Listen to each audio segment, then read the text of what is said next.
nhờ trong đấy trong cái số đó đấy mà nó giờ bé và cái dòng xe cái nó yêu đầu tụ không chữ ở nơi bỏ nó này giờ sẽ chắc là đi cứ mua nó ở bé tụ mùa thì cho ba số đời tua cổng thì nó giờ nên số đời cho bé một xe vô lò rèm một lấy chăn nhé thế cho nên số đời lò rồi bé chỉ còn cái đời rẻ nó này giờ thì cái bát đựng rượu là chưa có à? đây nó rượu đi sang nhiều đâu cái này đừng có đi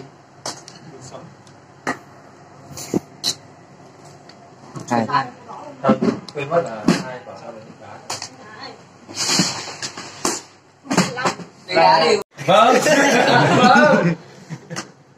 Cảm ơn mọi người đến sinh nhật của em. Đây đồng nghiệp. Sinh nhật này phát của tao. Không, sinh nhật của mọi người. Ủa là Nam đâu? Cái nhà. Không. Mới ra. Nam nó. Ăn hai. quay ra Nam nó về đánh đẻ lẻ đi. Long sau. Nam thì Nam. Nam vì trong một gốc. Nó cả lúc có. em không nhìn thì mọi người vẫn nhìn chị thôi chị. Ê tại.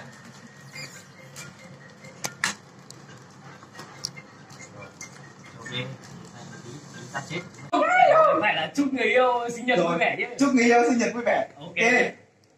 Thế là Ok. ta chúc mừng Nam nó đến phòng. Ok.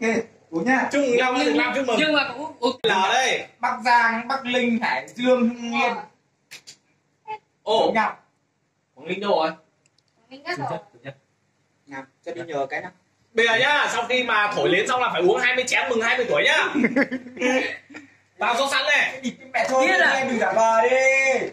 Mẹ mày tính như sáo như kia. Từ em đi cái này. Làm điện em à. Mọi người chuyển hết. Chuẩn bị vấn đề em sinh ngày bao nhiêu? Keo ấy à? Vâng. Ngày nào em sinh ngày bao nhiêu? Em có cầm cán hộp đây. Được anh ạ. Là cuối tháng này. Cái này của năm hơi cao đó này sẽ Quá còn này đi. Yêu tắt quạt đi. Cùng là 30 chỉ ngược lên 60 số 9 chị Nam. Thế em đoán là em đã biết là anh sinh ngày bao nhiêu chưa? 30 tháng 6 thì ngược 6 rồi. Đúng rồi á, em thật là thông minh. Đấy, thế nhá.